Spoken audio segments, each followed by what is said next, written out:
I've been doing a lot of thinking over the past month related to my old practices and my new experiences. The conclusions that I've drawn are not divinely inspired. You have every right to disagree with them, and they may in fact be wrong. That said, I felt they were interesting enough to share with you. Throughout all of my prior practices, one particular godlike figure loomed larger than all the rest. Tiamat.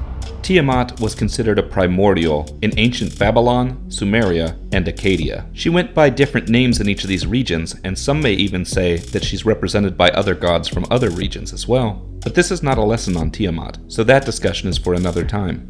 While Tiamat's appearance was always described as a dragon or sea serpent, she represented the primordial forces of chaos and of the abyss. That said, in the stories of the Enuma Elish, the earth itself is made out of her body, so she's also Mother Earth. In my time working with her in my old practice, she would describe herself in the following ways. The infinite womb of creation from which all things arise. Mother Earth, Mother Sea, that from which we gain sustenance. The chaos of the unknown, the creative force of the artist, creation and destruction.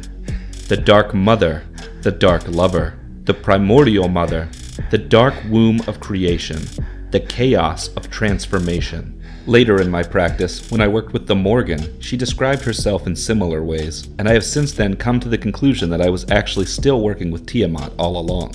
In my current practice, I work with something called the Teacher. I will refrain from defining specifics about the Teacher because that's part of the purpose of calling her the Teacher instead of giving her a godlike name. It simplifies things and in many ways is more appropriate. That said, I'm very aware that the Teacher is tied directly to what I used to call Tiamat.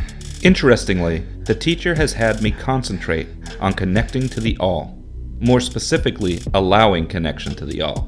This practice has led me to seeing some very strange things, and in fact, has led me back to thoughts about what I used to call Tiamat. The more that I connect to the All, the more that I feel exactly the same as I did when I used to connect to Tiamat. This brings me to the question I now ask. Is Tiamat the All? Now, don't misunderstand. I'm not asking if Tiamat was considered the All by the Babylonians. I believe that magic and the occult is at least 98% psychological.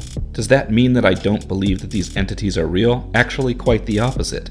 But I believe that they show themselves to you in representative ways. If the All were trying to show me its true face, its true symbolism, and that symbolism, in order for me to understand it, came across as the great serpent Tiamat, then that would be the face that it would use to speak to me. If true, it would mean that the All is trying to show me that the elements that I normally would associate with the Dark Mother are in actuality the elements that I need to integrate into my understanding of what it is. Or perhaps, even more directly, that the Dark Mother to me represents the All. She is the universe in which I live. She is the darkness from which all things were born. She is the place I will eventually go in death. She is all. In a sense, the Teacher is the Dark Mother trying to connect me with the Dark Mother. But the Teacher appears in a representation that's easy to communicate with, and the true Dark Mother is vast and almost unknowable.